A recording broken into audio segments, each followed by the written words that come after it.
Alright everyone, welcome back to the Simon Nigel HZ YouTube channel. This is Simon Nigel and today I am here to give you my preview / prediction for UFC 213 Nunes against Shevchenko 2, which is scheduled to take place on July 8, 2017 from the T-Mobile Arena in Las Vegas, Nevada. First fight we're going to talk about is going to be Anthony Pettis against Jim Miller. This is Anthony Pettis' return to the lightweight division. Let's all agree it's about time he gets back to 155.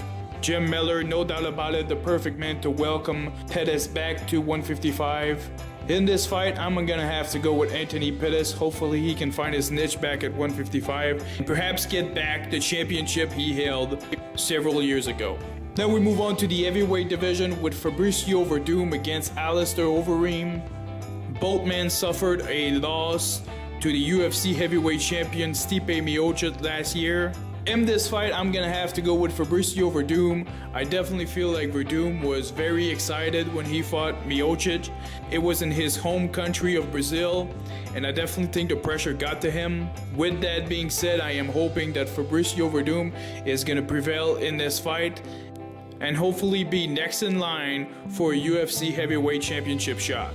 And now we move on to the people's main event in the welterweight division, the return of Robbie Lawler against Donald Cowboy Cerrone.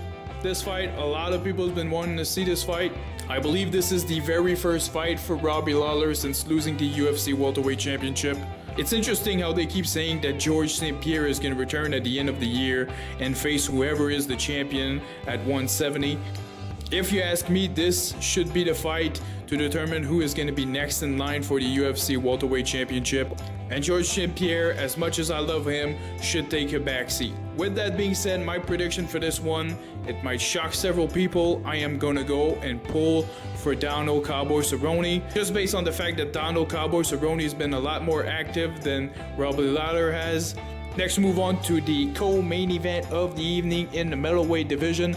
This fight is for the interim UFC middleweight championship. We have Yoel Romero against Robert Whittaker. Robert Whittaker, no doubt about it, very impressive in his last fight. Same with Yoel Romero. According to Dana White, the winner of this fight will be challenging the middleweight champion Michael the Count Bisping at the end of the year, whenever Bisping is ready to fight. Much respect to Robert Whittaker for his performance over Jacare, but in this fight, I'm gonna have to go with Yoel Romero. I think Yoel Romero is probably one of the strongest fighter in the middleweight division. I'm gonna be picking the Soldier of God in this one. Next, we move on to the main event of the evening in the women's bantamweight division. For the UFC Women's Bantamweight Championship, defending champion Amanda Nunes is taking on Valentina Shevchenko. Amanda Nunes defeated Shevchenko on March 5th, 2016 at UFC 196 via unanimous decision. A lot of people thought that Shevchenko should have won that fight. This will be Amanda Nunes' first title defense since beating UFC legend Ronda Rousey. Prediction-wise, I'm gonna have to go with Amanda Nunes. Definitely a card you cannot miss if you're a UFC and mixed martial art fan. UFC 213 is taking place on July 8, 2017. This has been Simon Nigel HZ. Let me know your thoughts on who you got at UFC 213. And until next time, ladies and gentlemen, you have yourself a very good day.